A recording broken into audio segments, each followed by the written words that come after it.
تو میدان محشر یہیں قائم کر دیا، وہاں نفسی نفسی ہوگی تمہاری، تو یہاں نفسی نفسی ہوئی پھر رہی ہے۔ جب یہاں تمہارا یہ حال ہے تو وہاں کا حال کیا ہوگا، ذرا سوچ تو لو۔ نکلا پھر رہا آدمی کہ میرے تو 5 بیٹے ہیں اور میرا تو خاندان میں 10 لٹھ ہیں، میں تو پھوڑ کے رکھ دوں گا، ہے کیا؟ نفسی نفسی پڑی ہوگی، نفسی نفسی کے 10 لٹھیاں بھی الگ پڑی ہوں گی میدان محشر میں۔ یہ 4 بیٹے جو جوان ہیں یہ بھی الگ ہوں گے۔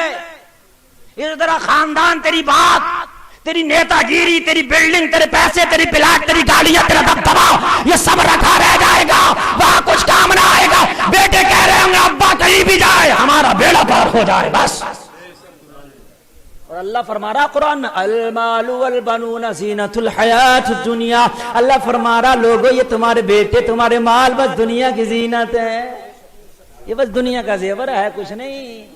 لیکن بڑا نکلا پھر رہا جس پہ 4 پیسے کے آ گئے، سمجھ رہے ہیں؟ مولوی کی بات سننے تیار نہیں ہے، کہہ رہا ٹائم نہیں ہے مولانا۔ ہم نے کہا جس دن موت کا فرشتہ تیرے پاس آئے اس دن کہہ دیو کہ ذرا تھوڑی دیر میں آئیے، رک کے آئیے، ٹائم نہیں ہے۔ دیکھو رک جائے گا کیا؟ مولوی تو کہہ رہا ٹائم نہیں ہے، مسجد کے امام کو جھڑک کے کہہ دیا جمعہ کا خطبہ جلدی کیوں نہیں پڑھاتے، ٹائم نہیں ہے، اسے ٹائم نہیں ہے، ادھر ٹائم نہیں ہے، ہر کام کا ٹائم نہیں ہے۔ لیکن جس دن موت کا فرشتہ اگر رب کا فرمان سناتا ہوا آئے گا وَلَن يُؤَخِّرَ اللَّهُ نَفْسًا إِذَا جَاءَ أَجَلُهَا، موت آئے گی تو ایک سانس کی بھی مہلت نہیں دی جائے گی۔ اب ٹائم ہے نہ ہے، چاہے آکسیجن تو آل انڈیا والا لگا لے، دلی والا لگا لے، مراد آباد والا لگا لے، امریکہ والا لگا لے، لندن والا لگا لے، کتنا بھی بڑا ڈاکٹر تیرے اندر آکسیجن لگا دے، مگر اللہ قرآن میں فرماتا ہے ایک سانس کی بھی مہلت نہیں دوں گا۔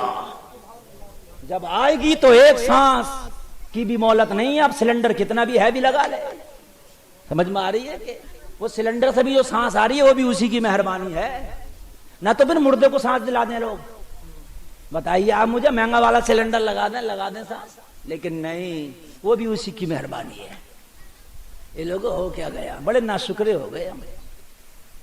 غالباً حضرت ہارون علیہ السلام رب کی بارگاہ میں بولے مولا تیرا سب سے شکر گزار بندہ کون ہے؟ کہا فلاں جگہ ہے، چلا جا اور جا کے اس سے ملاقات کر۔ جب پہنچے نا تو معلوم ہے کیا دیکھا کہ اس کے بدن پورا جسم جو ہے گلا پڑا ہے، پورا جسم سڑا پڑا ہے، بیماری کی وجہ سے تکلیف سے کرا رہا ہے۔ جا کے حال پوچھا کیا حال ہے تو رب کا وہ بندہ بولا رب کا شکر ہے۔ کہا رب کا شکر، تیرا تو جسم برباد ہو گیا۔ تو کہا تھا کس کا؟ جس نے دیا تھا اس نے یہ حال کیا تو میرا کیا تھا؟ میں کیوں کہوں برباد ہو گیا؟ اسی کا دیا تھا نا، اس کو جو اچھا لگ رہا وہ کرے۔ ارے بات ہے کہ نہیں یار؟ تم جس چیز کے مالک کو جو چاہو کرو۔ میں تو شکر ادا کروں گا کہ اس حال میں اس نے مجھے رکھا، اب بھی اس کا شکر ہے۔ یار یہ رب کے بندوں کے حال ہیں، اللہ اللہ یہ حال ہے۔ حضرت موسیٰ علیہ السلام کی زمانے میں ایک شخص تھا، کئی 100 سال عبادت کیا۔ حضرت موسیٰ سے رب نے فرمایا موسیٰ جا میرے اس بندے سے جا کے کہہ دے میں نے اس کا ایک سجدہ بھی قبول نہ کیا۔ کیا کہہ دے اس کا؟ ذرا سننے کی بات ہے، اس کا زور سے بولو، ایک سجدہ قبول نہیں کیا۔ اور تم کسی کی خدمت کرو، تم سے کوئی کہہ دے کہ تو نے میرا کچھ نہیں کیا تو اسی وقت سارے معاملات ختم کر دے دو، اب تو میں نے کچھ کیا ہی نہ، ہٹا ختم کر۔ ارے بات ہے کہ نہیں ہے؟ اب تو میں نے کچھ کیا ہی نہیں بھائی، ختم کر، دل جل گیا، پک گیا، بات معاملات بالکل ختم کر لے گا کہ نہیں کر لے گا؟ کہا جا موسیٰ کہہ دے کہ میں نے اس کا ایک سجدہ قبول نہیں کیا۔ حضرت موسیٰ نے کہا اے سجدہ کرنے والے، اے عبادت کرنے والے، اے رب کی رعایت کرنے والے سن، رب نے تیرا ایک بھی سجدہ قبول نہیں کیا۔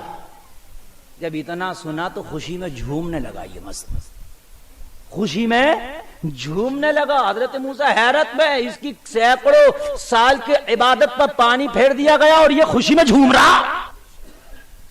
کہ پاگل تو نہیں، دیوانہ تو نہیں، عقل تو تیری نہیں چلی گئی؟ بولا نہیں، میں نہ پاگل ہوں نہ دیوانہ ہوں۔ تو کہا سینکڑوں سال کی عبادت رب نے اپنی بارگاہ سے نکار دی اور تو جھوم رہا۔ بولا اے موسیٰ عبادت کرنا میرا کام ہے، قبول نہ کرنا اور کرنا یہ میرے اختیار کا کام نہیں ہے، یہ میرے بس کا روگ نہیں ہے، یہ سارا محکمہ اسی کے پاس ہے۔ میں عابد ہوں وہ معبود ہے، میں بندہ ہوں وہ خدا ہے۔ پھر جھومتا کیوں ہے؟ کہ جھومتا اس لیے ہوں کہ کم سے کم اس کے یہاں میرا نام تو آیا. ارے محبوب کے یہاں ہمارا ذکر آ گیا، اس سے بڑی ہمارے لیے کیا بات ہے؟ اب وہ جہنم میں ڈالے یا جنت میں، یہ فیصلہ تو اس کا ہے، ہم تو اسی میں جھوم رہے. ہم جیسے نکارہ کا ذکر بھی اس کے یہاں پر آ جاتا ہے. اللہ اللہ اللہ اللہ اللہ اللہ. ذرا غور تو کیجئے، یہ حال ہے آج ہمارے حالات. کیا اگر ذرا سی بارش زیادہ ہو گئی تو شکوے؟ بتائیے ایمان کی مضبوطی ہے یہ. میں نے بعض کو دیکھا کہ اپنے آپ کو بہت نیک کہلا رہا ہے، مگر ذرا سی بات آتی ہے نا تو فوراً جو دل میں آتی ہے کہہ دیتا ہے لوگوں ان چیزوں سے گریز کرو. اور اگر کوئی کہہ دے تو فوراً توبہ کرواؤ اس سے، پیار کے ساتھ. نہیں بھائی، اس طرح کے جملے تو نے کہہ دیے، توبہ کر. اسی لیے انسان کو توبہ کرتے رہنا چاہیے. پتہ نہیں کون سا کب جملہ اس کی زبان سے غلط نکل گیا تھا اور وہ جملے کی وجہ سے وہ کافر ہو گیا، اسی حال میں اس کا انتقال ہو گیا. ہر حال میں توبہ کرتے رہنا چاہیے. بات سمجھ رہے ہیں کہ ابھی میرے پاس ہے آدھا گھنٹہ، 12 بجے تک تقریر کروں اور اس کے یا 12 سے 10 منٹ پہلے تک، تاکہ دعا ہو جائے، ہے نا. 10 منٹ پہلے تک کر دوں، بڑی اجازت ہے کر دوں؟ ہاں ماشاءاللہ. نہیں اگر آپ لوگوں کی نہیں ہو تو کوئی بات نہیں ہے. تو اب توجہ کیجئے گا. یہ ہے رب کو اس طریقے سے مانو، ہر حال میں اس کا شکر ادا کرو، ہر حال میں رب کا شکر ادا کرو. اور یہ لوگوں شکوے نہیں، جب کرو تو اس کا شکر ادا کرو. وہ شکر کرنے سے نعمتوں کو بڑھا دیتا ہے. کیا کر دیتا وہ؟ نعمتوں کو بڑھا دیتا. اس کا شکر ادا کرو گے نا تو وہ تمہاری نعمتوں کو بڑھا دے گا. آج یہ چیزیں بہت پائی جا رہی ہیں، اس سے میں بہت زیادہ دیکھ رہا ہوں ہمارے مسلمانوں کے اندر. یار جس کا جو دل چاہ رہا کہہ دے گا، جس کا جو دل چاہ رہا کہہ دیتا ہے. اے لوگوں گریز کرو ان چیزوں سے، اگر کہہ دیا ہو فوری طور پر توبہ کرو. دوسرا رکن آیا اس کے بعد نماز. اب رب کو تم نے ایک مان لیا تو تمہارے اوپر نماز فرض ہو گئی. نماز کا تم سے حساب ہوگا. بڑا ہارڈ معاملہ. اے لوگوں سنو، نماز کا معاملہ ایسا کسی حال میں بھی معاف نہیں ہے. اگر غریب ہے تب بھی نماز پڑھے گا، امیر ہے تب بھی نماز پڑھے گا، مسافر ہے تب بھی نماز پڑھے گا، مقیم ہے تب بھی نماز پڑھے گا، کھیت میں ہے تب بھی نماز پڑھے گا، رشتہ داری میں ہے تب بھی نماز پڑھے گا، گھر میں ہے تب بھی نماز پڑھے گا، ٹرین میں ہے تب بھی تو رک کے نماز پڑھے گا. اگر تو پلین میں جا رہا لیکن اس کے باوجود بھی نماز پڑھے گا. ہر حال میں نماز ہے. اگر تو امیر ہے نہ جب معاف ہے، غریب ہے نہ جب معاف ہے، بیمار ہے جب بھی معاف نہیں ہے. نماز کا میٹر بہت سخت ہے. میں آپ کو بتا دوں، دیکھیے فرض حج بھی ہے. فرض کیا ہے؟ اور نماز بھی فرض ہے، مگر فرق ہے. حج جب فرض ہے جب پیسہ ہو، اور اگر پیسہ نہیں ہے تو غریب پر وہ فرض نہیں ہوگا. من استطاع الیہ سبیلا. اگر وہ استطاعت نہیں رکھتا ہے تو پھر اس کے اوپر وہ حکم نافذ نہیں ہوگا. لیکن نماز نہ غریب پہ معاف نہ امیر پہ معاف. سمجھ لیجئے جو میں آپ کو کہہ رہا ہوں، سن لیجئے. کسی پہ معاف کوئی مولوی نہیں کہہ سکتا پوری دنیا کا. نماز کا حال تو یہ ہے، صحابہ کی جنگیں ہو رہی ہیں جہاں جان جانے کا خطرہ ہے. اگر تلوار رکی تو جان چلی جائے گی، مگر ایسے عالم میں صحابہ نے جان کی پرواہ نہ کر کے تلواریں روکی ہے، سجدوں کو شروع کر دیا ہے. بہت ہارڈ مسئلہ ہے نماز کا. حکم ہے کہ اگر بیمار ہو جاؤ تو بیٹھ کے پڑھو. حکم ہے کہ اگر بیٹھنے کی بھی طاقت نہیں ہے تو لیٹ کے پڑھو. حکم ہے کہ اگر لیٹ کے پڑھ رہا ہے تو اشارے سے پڑھو، اور اشارے کی بھی طاقت نہ رہی تو پلکوں کے اشارے سے پڑھو.